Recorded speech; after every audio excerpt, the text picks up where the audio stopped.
समय पर महारत हासिल किए बिना कोई भी अपने जीवन में अपने भाग्य की प्रकृति को तय नहीं कर सकता है। तो समय पर महारत हासिल करने का एक ही तरीका है, अपनी ऊर्जाओं के काम करने के तरीके पर महारत हासिल करना।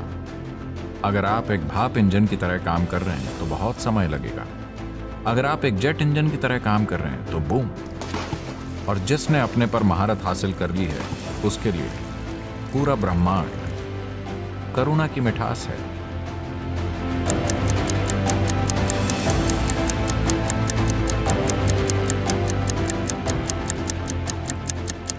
एक बार जब आप एक इंसान के रूप में यहां जन्म लेते हैं तो जीवन थोड़ा जटिल हो जाता है। अगर आप इस धरती पर किसी दूसरे जीव की तरह आए होते तो पेट भरा होने पर जीवन तृप्त रहता। जब आप एक इंसान के रूप में यहां हैं तो पेट खाली होने पर केवल एक समस्या है, पेट भरा होने पर 100 समस्याएं। So what we are calling as life here is just a certain combination of time and energy. तो जिसे हम यहां जीवन कह रहे हैं वो समय और ऊर्जा का एक खास जुटाव है। समय और ऊर्जा के इस जुटाव को दुर्भाग्य से ज्यादातर लोग इसे लगातार शानदार तरीके से संभालना कभी नहीं सीखते। अड़चन के बाद अड़चन, हर चीज एक समस्या होती है। अगर आप बच्चे हैं तो आपको डायपर की समस्या है, अगर आप किशोर बन जाते हैं तो आपको हार्मोन्स की समस्याएं हैं, अगर आप अधेड़ हैं तो वो एक संकट होता है, और बुढ़ापा भयानक होता है। जीवन के हर दौर को लोग किसी न किसी समस्या की तरह देख रहे हैं। बेशक मौत एक गंभीर समस्या है।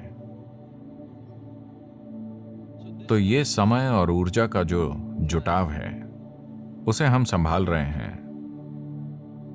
इसीलिए हमें उसकी प्रकृति को समझना चाहिए। समय की प्रकृति ऐसी है, आप कुछ करते हैं तो ये खिसकता रहता है, अगर आप कुछ नहीं करते तो भी ये खिसकता रहता है। आपको इसे धकेलना नहीं होता, मैं बता रहा हूं। हेलो, आप अभी यहां बैठे हैं, समय खिसकता जा रहा है। आप बहुत काम कर रहे हैं, समय खिसक रहा है। आप कुछ नहीं कर रहे हैं तब भी ये खिसक रहा है। आप जागे हुए हैं, ये गुजर रहा है। आप सोए हुए हैं, ये गुजर रहा है। पर समय पर महारत हासिल किए बिना कोई भी अपने जीवन में अपने भाग्य को तय नहीं कर सकता। तो समय को कैसे मुट्ठी में लें? लोग टाइम मैनेजमेंट की बात कर रहे हैं। क्या आपने कभी समय को मैनेज किया है? आपके यहां बैठे बैठे ये गुजरता जा रहा है। जो टिक टिक करके चल रही है वो घड़ी नहीं है, ये हमारा जीवन ही है जो टिक टिक करके खिसक रहा है।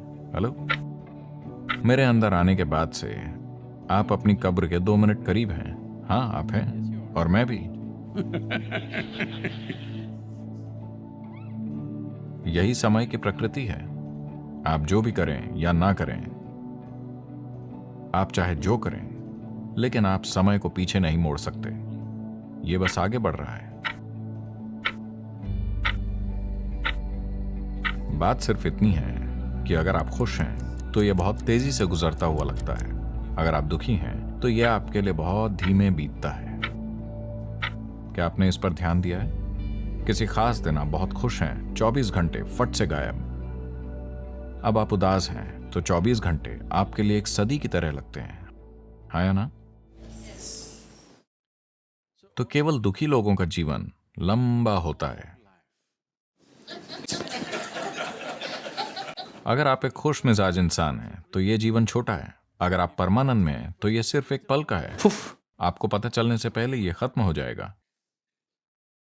जीवन इतनी तेजी से गुजर गया कि मेरे शरीर को भी एहसास नहीं हुआ कि समय बीत चुका है, और अभी भी मुझे एहसास ही नहीं हुआ कि समय बीत चुका है। ये ईशा का 30वां वर्ष है। ये ईशा फाउंडेशन की 30वीं वर्षगांठ है, और मुझे यकीन ही नहीं होता 30 साल। मुझे अपने अनुभव में ये 3 दिन जैसे लगते हैं, और इन 3 दिनों में या 30 वर्षों में मेरे कार्यक्रम ऐसे रहे हैं। सिंगापुर मेरे लिए एक छुट्टी है, मैं सिर्फ गोल्फ खेलने आता हूं। वरना मेरे कार्यक्रम पागलों जैसे होते हैं। ठीक है, हर दिन कम से कम 20 घंटे हम लगे रहते हैं। मैंने अब तक मेरा एक भी हवाई जहाज नहीं छूटा है। एक दिन में कभी कभी मैं 6 हवाई अड्डों पे रहा हूं, लेकिन कभी मेरा हवाई जहाज नहीं छूटा। मैंने कभी कोई मीटिंग नहीं छोड़ी। 30 साल में एक भी मीटिंग में मुझे देरी नहीं हुई। लेकिन मैं समय को मैनेज नहीं करता, मैं खुद को मैनेज करता हूं। तो समय को कैसे संभालें? संभालने के लिए ये बहुत बड़ी चीज है। ये आपके हाथ में नहीं है, चाहे आपको अच्छा लगे या ना लगे, ये गुजर रहा है ना? हाँ, अगर आप यहाँ बैठते हैं तो ये गुजर रहा है, अगर आप इधर उधर कूदते फिरते हैं तो ये गुजर जाएगा। आप जो चाहे करें, ये गुजर जाएगा, है ना? लेकिन जो चीजें आप खुद के साथ कर सकते हैं उन्हें आप मैनेज कर सकते हैं। समय के साथ कुछ नहीं करना है, तो खुद को मैनेज करने की जरूरत है, समय को नहीं। कुछ दिन पहले मैं भारत से फ्लाइट से यहाँ आ रहा था। आमतौर पर लगभग 13.5-14 घंटे लगते हैं, पर अब मुद्दा ये था कि पाकिस्तान अपने ऊपर से हवाई जहाज को उड़ने की इजाज़त नहीं दे रहा था, तो 16 घंटे लग रहे थे। क्योंकि मैं सभी पायलटों को जानता था और मैं खुद एक लाइसेंस प्राप्त पायलट हूँ, तो उन्होंने मुझे कॉकपिट में आने दिया और वहाँ जो हो रहा था उसमें मुझे दिलचस्पी थी। तो मैं उनसे बात कर रहा था और उन्होंने कहा, सदगुरु। मैंने कहा 14 घंटे है ना? उन्होंने कहा, नहीं सदगुरु, 16 घंटे, ये बहुत लंबा समय है। तब मैंने कहा, देखिए मैं शिकायत नहीं कर रहा हूँ, क्योंकि बस 1 सदी पहले अगर मुझे अमेरिका जाना होता तो 60 दिन लगते।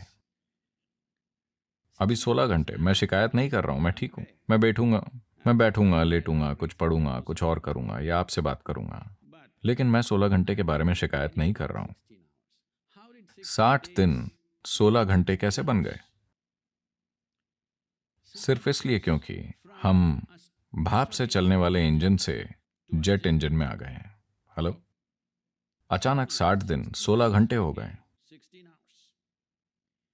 तो समय को अपने हाथों में लेने का सिर्फ एक ही तरीका है, अपनी ऊर्जाओं के काम करने के तरीके पर महारत हासिल करना। अगर आप एक भाप के इंजन की तरह काम करेंगे तो लंबा समय लगेगा। अगर आप एक जेट इंजन की तरह काम करेंगे तो बूम। अभी वो बता रहे हैं कि चीनियों ने एक हवाई जहाज विकसित किया है जिससे आप बीजिंग से न्यूयॉर्क तक 2 घंटे में पहुंच सकते हैं। वो कह रहे हैं कि 2028 तक वो इसे कमर्शियल रूप से तैयार कर लेंगे। 2 घंटे। तो ये समय पर महारत नहीं है, पर इसका नतीजा समय पर महारत है। तो जो काम कोई इंसान 10 साल में करता है, अगर आप उसे 1 साल में कर सकते हैं, अगर आप दोनों 100 साल तक जिंदा रहते हैं, तो असर और अनुभव की गहराई के मामले में आप 1000 साल तक जिंदा रहे। हेलो, सिर्फ यही तरीका है जिससे आप समय को अपने हाथों में ले सकते हैं, और जिसने समय पर महारत पाली है उसके लिए पूरा ब्रह्मांड करुणा की मिठास है। एक बार समय पर महारत पा लेने पर उसके जीवन का अनुभव इसी तरह का होगा।